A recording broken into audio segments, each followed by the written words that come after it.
Married at First Sight by Lingfei. Chapter 10. Serenity went to Liberty's place. She opened the door and went inside the house to find her sister was already up. Liberty was busy in the kitchen. Liberty. Seren, you're here. Liberty came out of the kitchen and was happy to see her little sister. Have you eaten? I'm making a pot of pasta. Do you want a plate? I'm good. I had breakfast. Have you started cooking? You don't have to if you haven't because I brought you and Sunny breakfast. Not yet. Sunny had a fever last night. I didn't sleep much the whole night, so I got up late. Your brother-in-law had to get breakfast from the shop. He wasn't happy about it. He accused me of doing nothing all day and I could have made him breakfast since all I did was look after a child. Liberty was hurt. Serenity was furious for her sake. Why did Sunny have a fever? You should take him to see a doctor later even if the fever's gone in case it comes back. Seriously. I can't believe Hank didn't bother to help and even yelled at you when Sunny was sick. Is Hank still insisting on going Dutch after I moved out, Liberty? Liberty took a seat on the sofa and unwrapped the food. She dug in and said, I'll take Sunny later. He's still insisting on splitting the expenses. He said that all I do is spend money rather than earn my keep. He mentioned that I have no idea the pressure he's under. As part of the family, I should contribute to the household expenses. I bet his sister taught him that.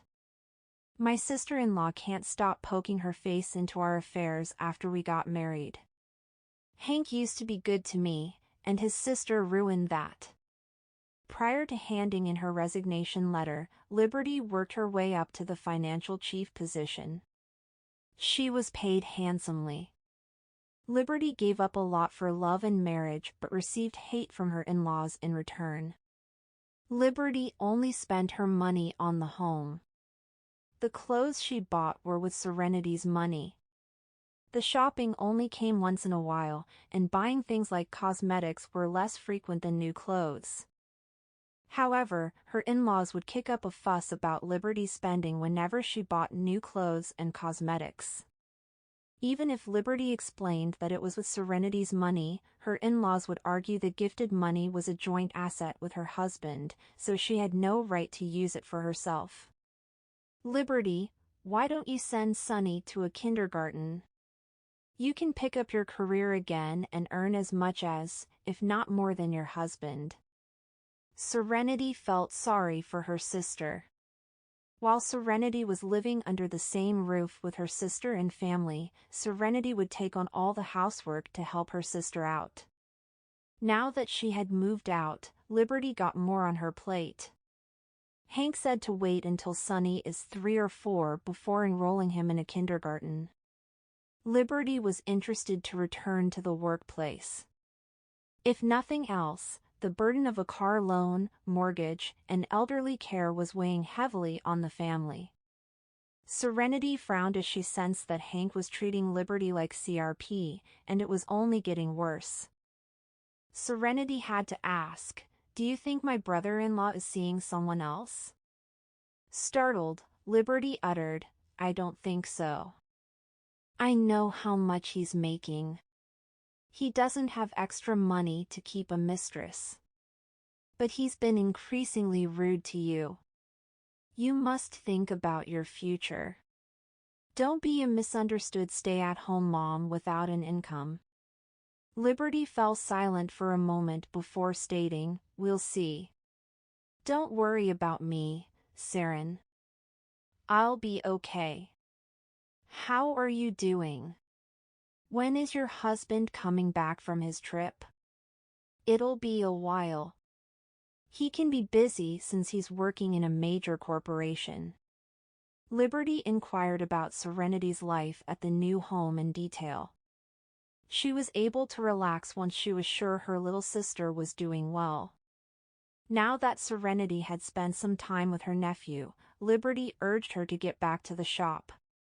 While riding her e-bike to the bookshop, Serenity reflected on her sister's life of endless bickering.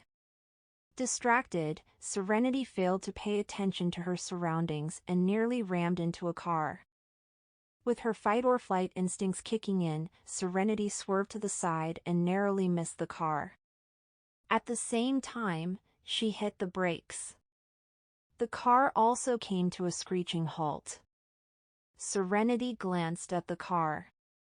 It was a Rolls-Royce, a luxury sedan. Behind the Rolls-Royce was a row of identical vehicles. The people in those cars must be the bodyguards of the person in the luxury sedan. Since Wiltspoon was a metropolis, luxury sedans were not a rare sight. Serenity made a gesture of apology to the driver before starting her e-bike and slipping away. There was no way she was going to wait to be yelled at. The driver turned his head over to the man in black in the back seat. "Mr. Zachary, it's the missus."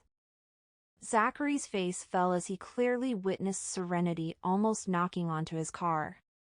She was obviously distracted. To have an absent mind while riding on a busy road, was she trying to get herself killed?